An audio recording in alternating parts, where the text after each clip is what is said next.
ನಮಸ್ಕಾರ ಕದಂಬ ನ್ಯೂಸ್ಗೆ ಸ್ವಾಗತ. ನಾನು ಸೋನಿಕಾ ಸುದೇಶ್. ಮೊದಲಿಗೆ ಮುಖ್ಯಾಂಶಗಳು.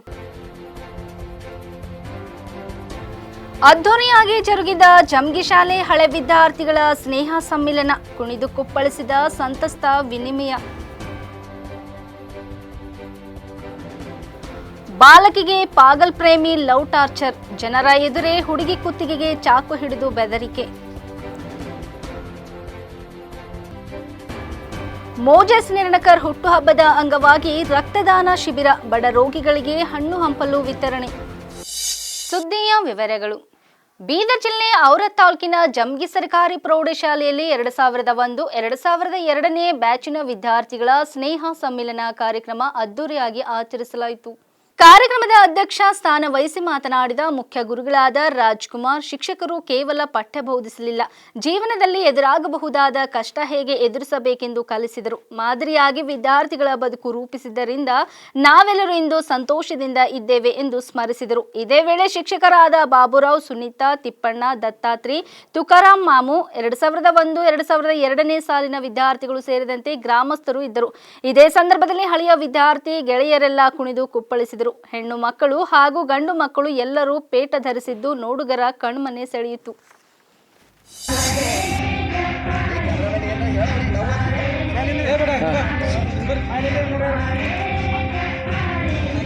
भैया तुम साइड में हो जाओ, आते हाँ आ जाओ राइट। जरा वो slow slow slow slow sister उधर देखो कैमरा को देखे जाओ सिस्टर कैमरा ಇಲ್ಲ ಸ್ಮೆಲ್ ಕೊಡ್ರಿ ಅಲ್ಲ ನಗಲೆ ಹೋಗ್ರಿ ಸಿಸ್ಟರ್ ಯಾಕೋ ನಗರಿ ಸ್ವಲ್ಪ ಬಾಯ್.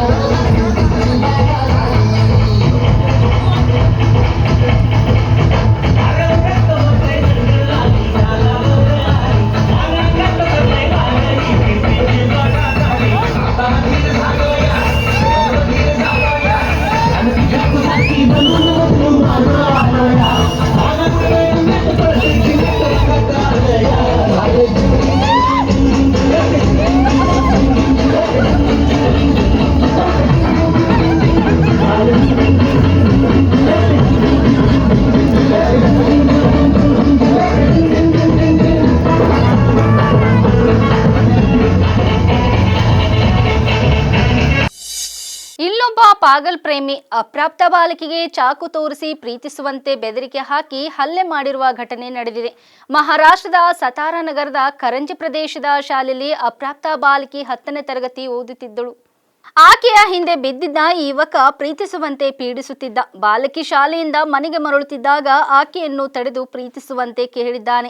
ಆಕೆ ನಿರಾಕರಿಸಿದ ನಂತರ ಚಾಕು ತೋರಿಸಿ ಕೊಲೆ ಮಾಡುವುದಾಗಿ ಬೆದರಿಕೆ ಹಾಕಿದ್ದಾನೆ. ಬಾಲಕಿ ಬೇಡಿಕೊಂಡರೂ ಬಿಡದೆ ಚಾಕು ತೋರಿಸುವ ವಿಡಿಯೋ ವೈರಲ್ ಆಗಿದೆ. ಬಾಲಕಿ ಪೋಷಕರು ಕೂಡ ಯುವಕನಿಗೆ ಬುದ್ಧಿ ಹೇಳಲು ಯತ್ನಿಸಿದ್ದಾರೆ. ನನ್ನ ಮಗಳನ್ನು ಬಿಡು ಎಂದು ಬೇಡಿಕೊಳ್ಳುತ್ತಿದ್ದರೂ ಯುವಕ ಚಾಕು ಕೈಯಲ್ಲಿ ಹಿಡಿದು ಕೊಲ್ಲುವ ಬೆದರಿಕೆ ಹಾಕಿದ್ದಾನೆ. ಇದೇ ವೇಳೆ ಅಲ್ಲೇ ಇದ್ದ ಸ್ಥಳೀಯರು ಕೂಡ ಯುವಕನನ್ನು ತಡೆಯಲು ಸಾಕಷ್ಟು ಯತ್ನಿಸಿದ್ದಾರೆ. ಹಿಂದಿನಿಂದ ಬಂದ ಸ್ಥಳೀಯರೊಬ್ಬರು ಕೊನೆಗೂ ಆ ಯುವಕನ ಕೈಯಿಂದ ಚಾಕು ಕಸಿದು ಬಾಲಕಿಯನ್ನು ರಕ್ಷಿಸಿದ್ದಾರೆ.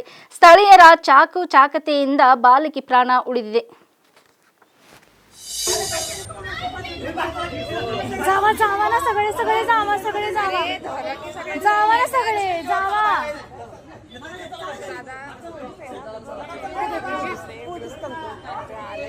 आहेत की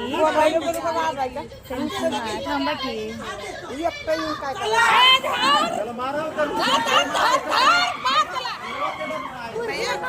तिला बाहेर काढा तिला घ्या बाजूला. आता मेला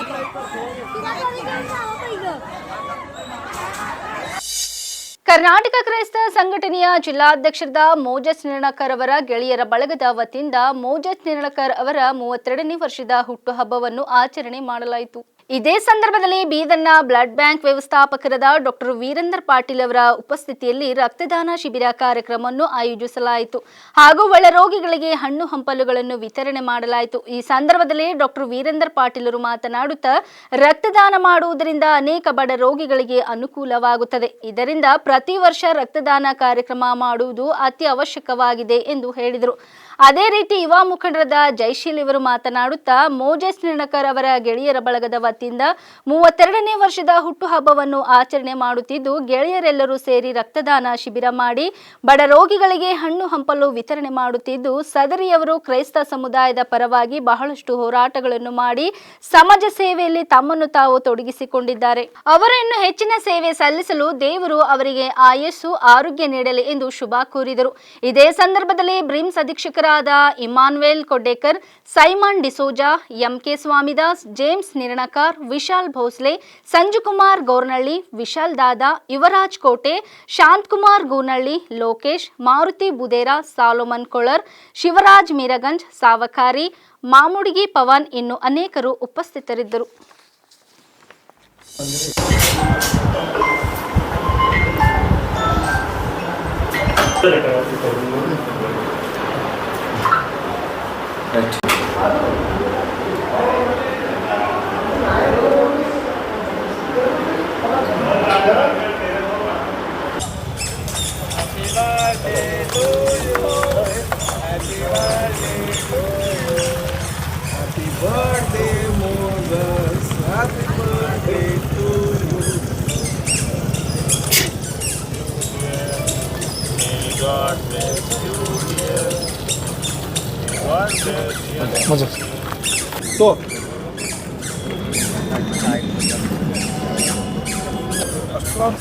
थोड़ा ಒಳಗೆ ಬಾರನ್ರಿ.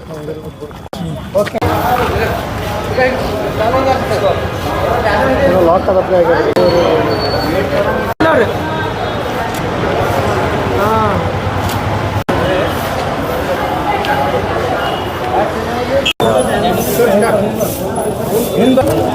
ನಮಸ್ಕಾರ ಎಲ್ಲರಿಗೂ. ಇವತ್ತಿನ ದಿವಸ ನನ್ನ ಒಂದು ಹುಟ್ಟುಹಬ್ಬ ನಮ್ಮ ಒಂದು ಗೆಳೆಯರ ಒಂದು ಬಳಗದ ವತಿಯಿಂದ ಬೀದರ್ ಜಿಲ್ಲೆಯ ಬ್ರಿಮ್ಸ್ ಆಸ್ಪತ್ರೆಯಲ್ಲಿ ತುಂಬ ಅದ್ಧೂರಿಯಾಗಿ ಒಂದು ರಕ್ತದಾನ ಮಾಡೋದು ಒಂದು ಶ್ರೇಷ್ಠ ದಾನ ಅಂತಂತ ಹೇಳಿ ಇವತ್ತು ನಮ್ಮ ಅಣ್ಣ ತಮ್ಮಂದಿರು ಇವತ್ತು ಒಂದು ರಕ್ತದಾನ ಶಿಬಿರವನ್ನು ಹಮ್ಮಿಕೊಂಡಿದ್ದಾರೆ. ಅನೇಕರು ರಕ್ತದಾನ ಮಾಡಿರುತ್ತಾರೆ. ನಾನು ಅವರೆಲ್ಲರಿಗೂ ತುಂಬ ಹೃದಯದ ಧನ್ಯವಾದವನ್ನು ಸಲ್ಲಿಸ್ತೇನೆ. ಹಾಗೂ ಅದೇ ರೀತಿಯಾಗಿ ಇನ್ನು ಬಡ ರೋಗಿಗಳಿಗೆ ಹಣ್ಣು ಹಂಪಲು ವಿತರಣೆ ಕಾರ್ಯಕ್ರಮವನ್ನು ಮಾಡ್ತಾಯಿದ್ದೀವಿ ಬ್ರಿಮ್ಸ್ ಆಸ್ಪತ್ರೆಯಲ್ಲಿ. ಬ್ರಿಮ್ಸ್ ಆಸ್ಪತ್ರೆಯಲ್ಲಿ ಸೂಪರಿಂಟೆಂಡೆಂಟ್ ಆದಂಥ ನಮ್ಮ ಆತ್ಮೀಯರು ಅಣ್ಣವರು ಇಮಾನ್ಯುಯಲ್ ಕೊಡ್ಡೇಕರ್ ಅಣ್ಣವರ ಒಂದು ನೇತೃತ್ವದಲ್ಲಿ ಇವತ್ತು ಬಡ ರೋಗಿಗಳಿಗೆ ನಾವು ಒಂದು ಹಣ್ಣು ಹಂಪಲು ವಿತರಣೆ ಮಾಡ್ತಾಯಿದ್ವಿ ಎಲ್ಲ ನಮ್ಮ ಗೆಳೆಯರ ಬಳಗದ ವತಿಯಿಂದ. ತುಂಬಾ ಖುಷಿಯಾಯಿತು. ಇವತ್ತಿನ ದಿವಸ ನನ್ನ ಒಂದು ಹುಟ್ಟುಹಬ್ಬ ಇಷ್ಟೊಂದು ದೊಡ್ಡ ಮಟ್ಟದಲ್ಲಿ ಎಲ್ಲ ನನ್ನ ಸ್ನೇಹಿತರು ಇಷ್ಟೊಂದು ಅದ್ಧೂರಿಯಾಗಿ ಆಚರಣೆ ಮಾಡಿಕ್ಕಾಗಿ ನನಗೆ ತುಂಬಾ ಖುಷಿಯಾಯಿತು. ಹೀಗಾಗಿ ಎಲ್ಲ ನನ್ನ ಅಣ್ಣ ತಮ್ಮಂದಿರಿಗೆ ಇನ್ನೂ ನಾನು ಜನಸೇವೆ ಮಾಡೋಕ್ಕೆ ಇನ್ನೂ ನನಗೆ ಒಂದು ಬಲ ಶಕ್ತಿ ಇವತ್ತು ಒಂದು ಬಂದದಂತ ಈ ಮೂಲಕ ನಾನು ಹೇಳ್ತೀನಿ.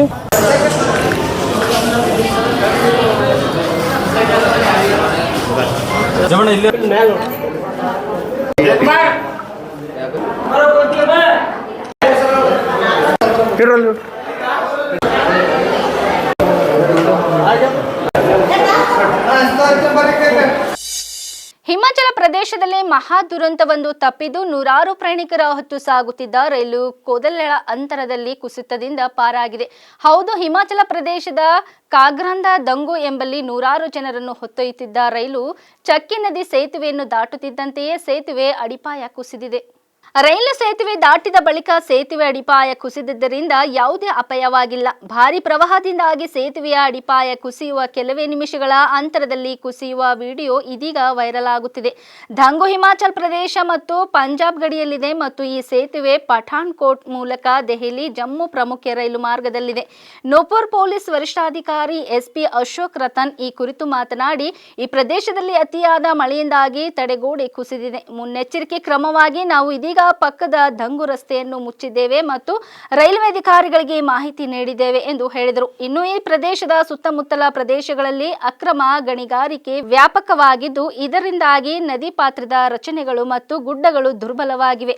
ನದಿ ಪಾತ್ರ ಮತ್ತು ಹತ್ತಿರದ ರಚನೆಗಳು ದುರ್ಬಲಗೊಂಡು ಸೇತುವೆ ಅಡಿಪಾಯ ಕುಸಿದಿದೆ ಎಂದು ಸ್ಥಳೀಯರು ಬಹಳ ಹಿಂದಿನಿಂದಲೂ ದೂರುತ್ತಿದ್ದಾರೆ.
ಯೆಮೆನ್ನಲ್ಲಿ ಕೊಲೆ ಪ್ರಕರಣದಲ್ಲಿ ಮರಣದಂಡನೆ ಎದುರಿಸುತ್ತಿದ್ದ ಕೇರಳದ ನರ್ಸ್ ನಿಮಿಷಾ ಪ್ರಿಯಾ ಅವರಿಗೆ ಈಗ ನಿರಾಳತೆ ಸಿಕ್ಕಿದೆ ಎಂದು ಕಾಣುತ್ತಿದೆ. ಅಲ್ಲಿನ ಸರ್ಕಾರ ಅವರಿಗೆ ನೀಡಲಾದ ಮರಣದಂಡನೆಯನ್ನು ರದ್ದುಪಡಿಸಿದೆ ಎಂದು ಕ್ರಿಶ್ಚಿಯನ್ ಧಾರ್ಮಿಕ ನಾಯಕ ಡಾಕ್ಟರ್ ಕೆ.ಎ. ಪಾಲ್ ಘೋಷಿಸಿದ್ದಾರೆ. ಮಂಗಳವಾರ ರಾತ್ರಿ ಯೆಮನ್ ರಾಜಧಾನಿ ಸನಾದಿಂದ ಬಿಡುಗಡೆಯಾದ ವಿಡಿಯೋ ಸಂದೇಶದಲ್ಲಿ ಅವರು ಇದನ್ನು ಬಹಿರಂಗಪಡಿಸಿದರು. ಭಾರತೀಯ ರಾಜತಾಂತ್ರಿಕ ಅಧಿಕಾರಿಗಳು ಮತ್ತು ಯೆಮನ್ ನಾಯಕರೊಂದಿಗೆ 10 ದಿನಗಳ ಹಗಲು ರಾತ್ರಿ ಚರ್ಚೆಯ ನಂತರವೇ ಈ ಯಶಸ್ಸು ಸಾಧಿಸಲಾಗಿದೆ. ಇದು ದೇವರ ದಯೆಯಿಂದ ಸಾಧ್ಯ. ನಿಮಿಷಾ ಪ್ರಿಯಾ ಶೀಘ್ರದಲ್ಲೇ ಭಾರತಕ್ಕೆ ಮರಳಲಿದ್ದಾರೆ.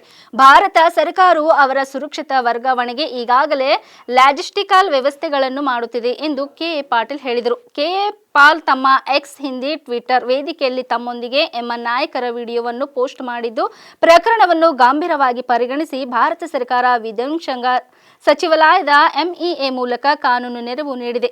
ನಿಮಿಷಾ ಅವರ ಕುಟುಂಬಕ್ಕೆ ಕಾನೂನು ಬೆಂಬಲ ನೀಡಲು ವಕೀಲರನ್ನು ನೇಮಿಸಲಾಗಿದೆ ಎಂದು ಎಂಇಎ ವಕ್ತಾರ ರಣಧೀರ್ ಜೈಸ್ವಾಲ್ ಹೇಳಿದ್ದಾರೆ. ಸರ್ಕಾರವು ಶರಿಯಾ ಕಾನೂನಿನಡಿಯಲ್ಲಿ ಕ್ಷಮಾದಾನ ಅಥವಾ ಪರಿಹಾರ ದಿಯಾ ನಂತಹ ಆಯ್ಕೆಗಳನ್ನು ಸಹ ಪರಿಗಣಿಸಿದೆ. I want to thank Sheikh Hamoud for his wonderful, powerful efforts, prayerful efforts. Yemeni leader. I want to thank Chairman Mahdi Ibrahim, who has done at age 80, marvelous job, day and night for the last 10 days. And I want to thank all the leadership that is involved to make this a great success, that Nimisha Priya death is cancelled. By God's grace, she will be released and taken to India. I want to thank Prime Minister Modi ji for preparing to send, please, your diplomats to Oman, whichever side, and take Nimisha professionally, safely. And I want to thank Nimisha's mother, who stayed so faithfully in Sana, in that dangerous place. And her husband, Thomas, I spoke to, faithfully helping all sides. We cannot go into details at this time. What God did, how miracles happened, what all happened. This can be a blockbuster movie to reach billions of others in the future. వినండి, గొప్ప miracles దేవుడు చేశాడు. We want to thank God. ఎందుకంటే ఎవరూ చేయలేని పని, చట్టాలు చేయలేని పని, ప్రభుత్వాలు చేయలేని పని ఎన్నో విధాలుగా అందరూ ఆశలు కోల్పోయారు కదా. అప్పుడే దేవుడు మనకి ఆశ చూపిస్తాడు. అందుకే 10వ తారీఖు నేను అక్కడ ఏమి ప్రెసిడెంట్ ఉత్తరం రాశాను. 12వ తారీఖు ఇమీడియట్ గా కాల్ వస్తే చైర్మన్ గారితో ఇక్కడికి వచ్చేసాను. 13 నుంచి కంటిన్యూ మీటింగ్స్. 16ని తన్ను చంపేస్తారు అని అన్ని కన్ఫర్మ్ అయిపోయి మీడియాలో మనం చూసాం. కుటుంబం ఒప్పుకోలేదు, గవర్నమెంట్ ఒప్పుకోలేదు, ఎవరో ఒప్పుకోలేదు. అప్పుడు దేవుడికి ఏడ్చుకున్నాం కదా, ప్రార్థన చేశాం కదా. మీరందరూ ప్రార్థించారు. ముస్లిం లీడర్స్, మీరు అక్కడ ఉన్న క్రిస్టియన్ లీడర్స్, హిందూ లీడర్స్ అందరూ ప్రార్థించారు నిమిష ప్రాణాన్ని కాపాడడం కొరకు. అలాగే అనేక ప్రాణాలు మనం కాపాడాలి, ఇదొకటే కాదు. కానీ దీని ప్రాముఖ్యత ఏంటి అన్నది తర్వాత మీకు అర్థమవుతుంది. ఇది ఎట్లా జరిగింది అన్నది మీకు తర్వాత అర్థమవుతుంది, ఇప్పుడు కాదు. ఇప్పుడు ఆ కుటుంబాన్ని అందరికీ నేను వందనాలు చెప్తున్నాను. ಇಲ್ಲಿವರೆಗೆ ಸುದ್ದಿ ಕೊಟ್ಟಿದ್ದು ನಾನು ಸೋನಿಕಾ ಸುದೇಶ್. ಮುಂದಿನ ಸುದ್ದಿಯೊಂದಿಗೆ ಮತ್ತೆ ಭೇಟಿಯಾಗೋಣ. ವಂದನೆಗಳು.